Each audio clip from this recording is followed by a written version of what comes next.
This is Cheryl Mock with SNS Organizing, and we are going to be doing a live with Dr. Michelle Fynan. She is a clinical sexologist and relationship coach. Hello.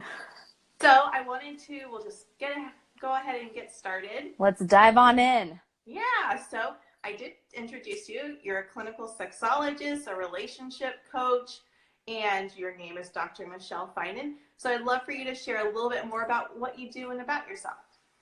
Yes, so I'm a licensed therapist here in sunny Orlando, Florida, although we are starting to get a little chilly the past couple days. I don't know what that's all about. Can't make up this Right. But yeah, I'm a board certified clinical sexologist. So I see a lot of people that are dealing with relationship and intimacy concerns.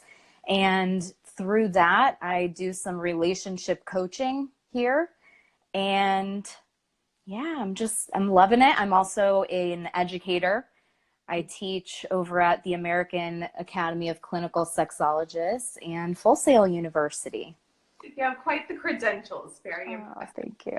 Thank you. you. The reason why I wanted to talk to you today is because being a professional organizer, I see a lot of the correlation between relationships and managing a household and staying organized, getting organized.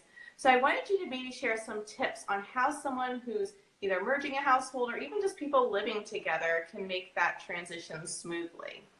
Yeah, and I think it's important to say that, just like you said, it could be even just people moving in together, because there's a number of reasons why we are suddenly on the same turf, right? So it could be, moving away from home for the first time to go to college, where you have random roommates, which that adds a whole new level of interesting. Yeah, I did too. Luckily, it worked out wonderfully. Hi, roomie. I'm sure they'll be watching at some point when I force them to. Or then, moving in with friends once you do get to know people a little bit better and you do, know that you share similar interests and you want to live together then. So moving in with friends, or it's a new relationship.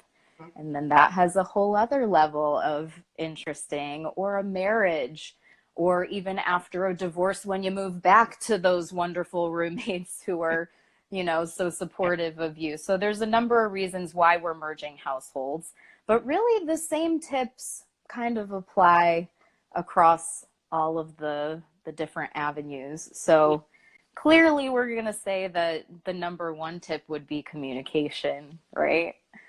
And unfortunately, that doesn't mean just because we're maybe in a relationship with the person that we're moving in with or getting married to, or whatever the case may be, just because we're in this relationship with the person doesn't mean that we necessarily communicate well with them. So I think it's really important to recognize, like, who's coming into whose home, or are you getting your own home together, because those are going to be different conversations too. Yeah. And then, what are the expectations? Is one person thinking like, oh, now that we live together, we're going to just be spending all of our time, all of it. and the other person is thinking like, what am I going to do with this person who essentially is now all up in my biz? Yes. So it really comes down to communication. So, knowing yourself too, I think, is really important. Are you an introvert? Yeah, nothing will teach you about yourself like living with somebody else, that's for sure. Oh, yes. And you have to be open to recognizing those little nuggets of truth as they start popping up in front of you, right? Like, oh, I really don't like it when someone's living with me. And now here we are merging households. Yeah. So it takes conversation. It takes communication. We're probably talking about, okay, maybe splitting some chores.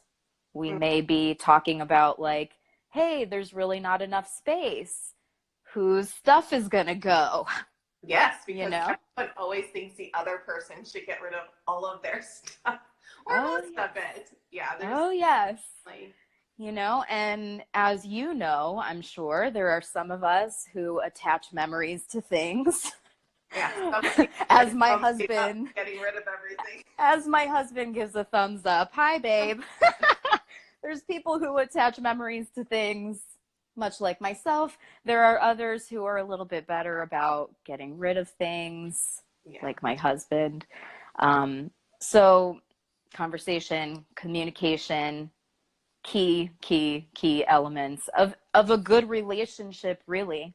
yeah. So, Because I think a lot of people might just move in together and just hope it's all gonna like work itself out. And it's not yeah. how that goes if you want to enjoy your home and have a peaceful, calm, cohesive existence, even the little things. Like when my husband and I moved in together, we literally down to like who's doing what chore.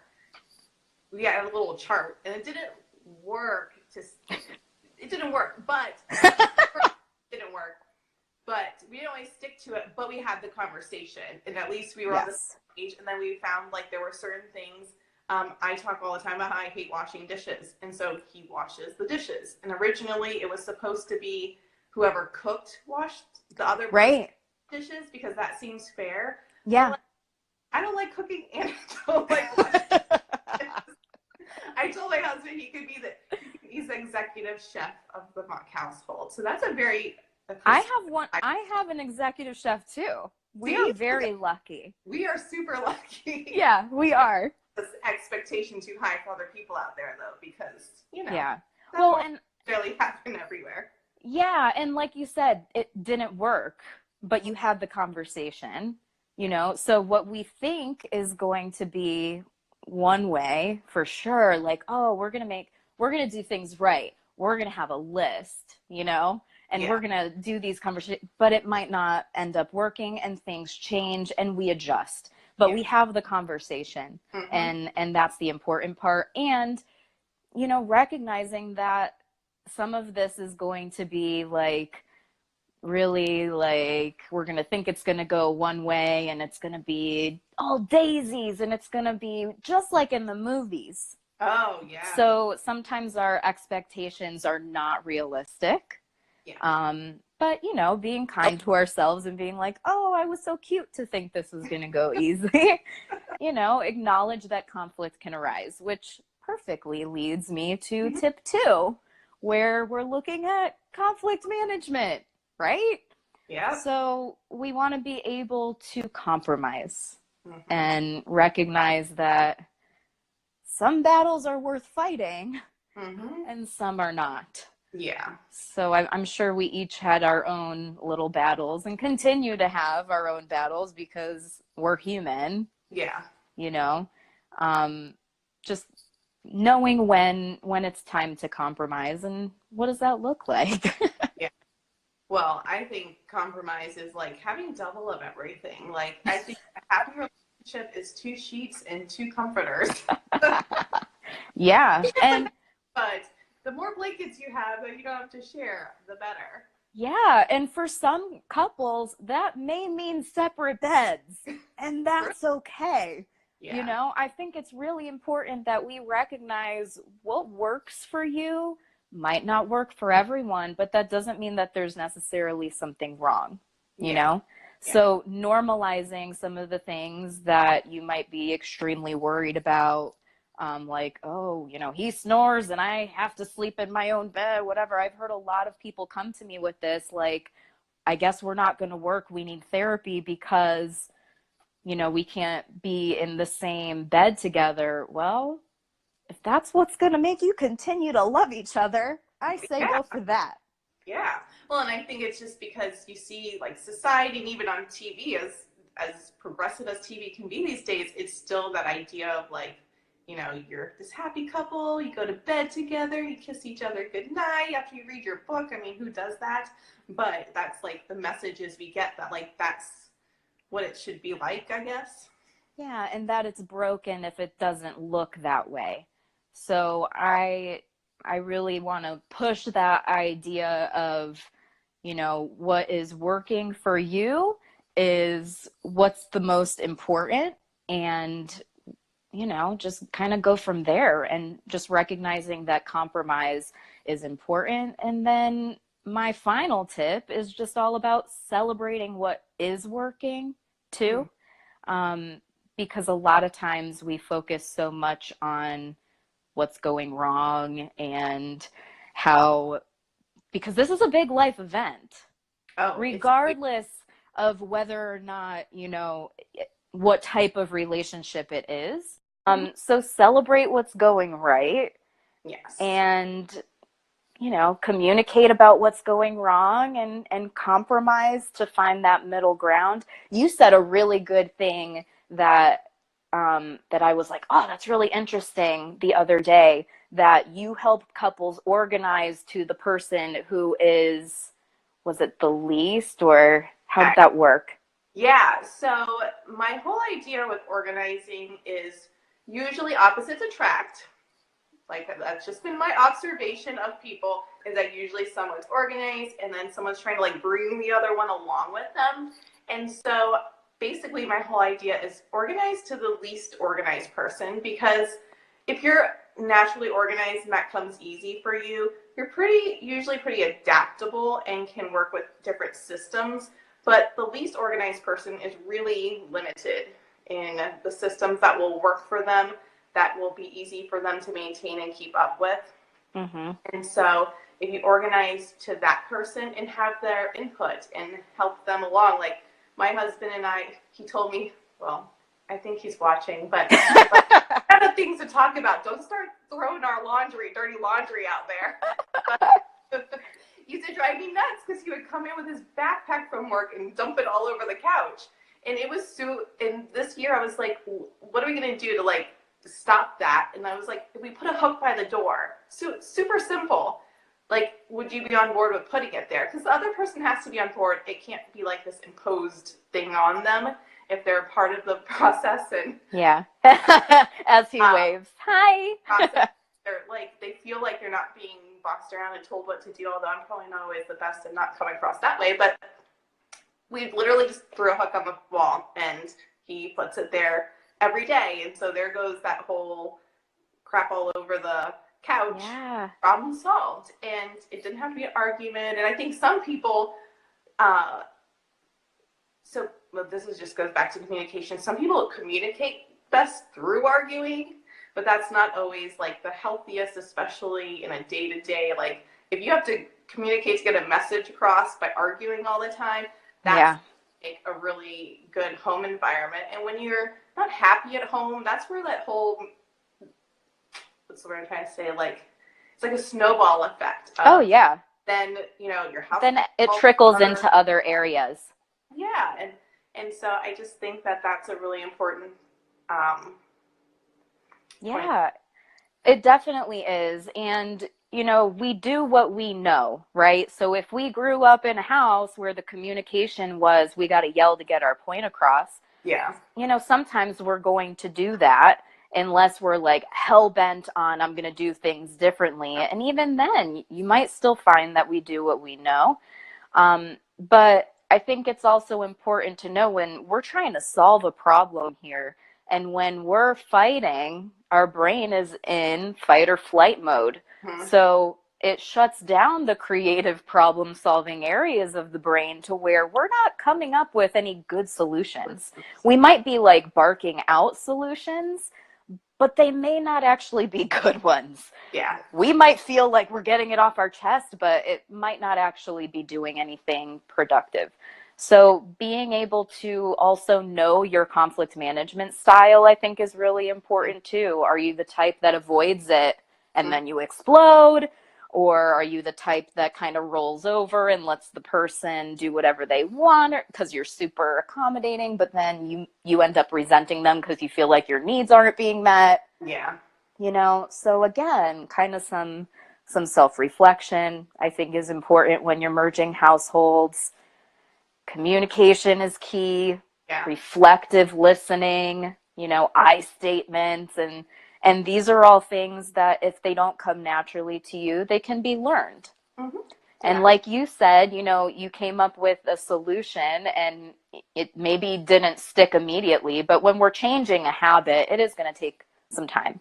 Yeah. So, And being open-minded too, because you know, everyone is different. And like you were saying in the beginning, especially if you're an introvert and an extrovert, it's like for that extrovert not to take it so personal. And when that other person's like, hey, I need an evening alone by myself, you know, not to yeah. be like, oh my gosh, like they don't like me, or, you know, oh, they can't, I must be so annoying, or, you know, whatever Yeah. it may be, that it's just, you know, not a personal thing, but just what they need to do to be able to be their best self in the Exactly. in that home. Exactly. So one of the other things I wanted to, before we wrap up, is that it can get very tedious keeping up with the day-to-day stuff, just making sure the house doesn't burn down, that the children are fed, and everyone's living. That it's really easy, and I find this, I'm going about 3 years of marriage. That's like, we're still newlyweds, I think, at that point. But you get so caught up in that stuff that sometimes you're like, oh, I kind of miss the days of your dating, and we didn't have to, I don't know, we Yeah. did all the same things, but because they were different households, it was just different. I guess when we were together, we were together. And when you live together, it's more like the day to day, and you forget to be together. It's like, oh, you again. And, you know, then when you are living together, it's important to recognize too, when are you having quality time versus quantity time, Yeah. you know?